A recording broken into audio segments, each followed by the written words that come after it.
రాష్ట్రంలో వైఎస్ జగన్మోహన్ రెడ్డి హయాంలో నిర్మించిన అంబేద్కర్ విగ్రహంతో ప్రారంభమైన దాడులు ఇప్పటికీ కొనసాగుతున్నాయని ఆగ్రహం వ్యక్తం చేశారు వైఎస్ఆర్సీపీ నేతలు.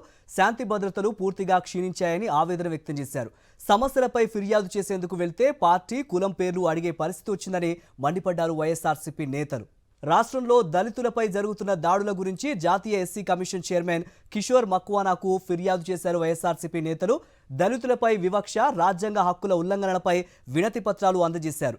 తిరుపతి ఎంపీ గురుమూర్తి నేతృత్వంలో మాజీ డిప్యూటీ సీఎం నారాయణ స్వామి, మాజీ మంత్రులు మేరుగు నాగార్జున, ఆదిమూలపు సురేష్, మాజీ ఎంపీ నందిగామ సురేష్, మాజీ ఎమ్మెల్యే సుధాకర్ బాబు, వైఎస్ఆర్సీపీ నేతలు అంబటి మురళీకృష్ణతో పాటు దళిత సంఘాల నేతలు ఫిర్యాదు చేశారు. డాక్టర్ బిఆర్ అంబేద్కర్ గారి యొక్క విగ్రహం మీద మొదలైనటువంటి దాడి ఈ రోజు శ్రీకాకుళం నుంచి చిత్తూరు వరకు కొనసాగుతూనే ఉంది. పదవుల్లో ఉన్నటువంటి వ్యక్తుల యొక్క చిత్తశుద్ధి లేనితనం వల్ల ఈరోజు రాజ్యాంగం అమలు పరచడం లేదు. వాళ్ళ సొంత రాజ్యాంగాన్ని అమలు పరుస్తున్నారు. చరిత్రలో ఎప్పుడు లేనటువంటి విధంగా మన రాష్ట్రంలో లాకప్ డెత్లు జరుగుతూ ఉన్నాయి. ఎవరైనా దెబ్బలతో గాయాలతో పోలీస్ స్టేషన్కి వెళ్తే మీరు ఏ పార్టీ, మీరు ఏ కులం అడిగే పరిస్థితి ఈరోజు రాష్ట్రంలో ఉంది. ఈరోజు దెబ్బలతో పోయినటువంటి వ్యక్తుల్ని కేసులు పెట్టి లోపలేసే పరిస్థితి. రాష్ట్రంలో శాంతి భద్రతలు అయితే చాలా అధోగతి పాలైంది. ఏదన్నా కమిషన్ నుంచి ఏదైనా ఎంక్వైరీ రిపోర్ట్ అయితే తిరిగి కమిషన్లకి ఆ ఎంక్వైరీ రిపోర్ట్ పంపించే పరిస్థితి రాష్ట్రంలో లేదు. ఏమంటే మేమంతా కూటమి ప్రభుత్వం అంతా కలిసికట్టుగా ఉన్నాం. అందరం కలిసికట్టుగా దళితులని అలాగే ఎస్టీలని, బీసీలని అణిచివేస్తామనే ధోరణిలో ప్రభుత్వాలు వ్యవహరించడం చాలా దుర్మార్గమైనటువంటి చర్య. మాలా మాదిగలు ఏ పార్టీలో ఉన్నా ఒకటవ్వండి.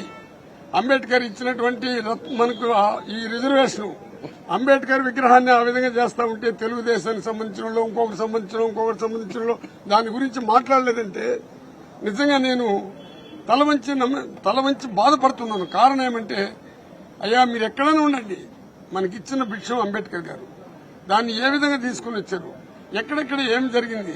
ఇక్కడికి వచ్చినటువంటి హోమ్ మినిస్టర్ అక్కడికి పోతే చంద్రబాబు తీసేస్తాడు. ఆయన మీకు చాణక్యుడు మాదిరిగా 2 పథకాలను నెరవేరుస్తున్నాడు. ఎందుకంటే మాలా మాదిగలు ఎప్పుడు కూడా ఇందిరాగాంధీ దగ్గర నుంచి కూడా వాళ్ళు ఒకటిగానే ఉన్నారు. రాజశేఖర రెడ్డితో ఒకటిగా వచ్చారు. వీళ్ళని విడదీయాలని మాలా మాదిగల్ని విడదీశారు. కానీ జగన్మోహన్ రెడ్డి ముఖ్యమంత్రి అయినాక మాలా మాదిగలను ఒకటి చేయాలనే దృక్పథంతోనే మాకు ఈక్వల్ గా అన్ని పదవులు కూడా ఇచ్చారు. మాలాగా మాదిగలకు కూడా పదవులు ఇచ్చాడు. ఆయన మమ్మల్ని తలెత్తుకుని తిరిగే పరిస్థితి తీసుకుని వచ్చాడు. మరిన్ని అప్డేట్స్ కోసం ఛానల్ ను సబ్స్క్రైబ్ చేయండి. నోటిఫికేషన్స్ కోసం బెల్ ఐకాన్ పై క్లిక్ చేయండి.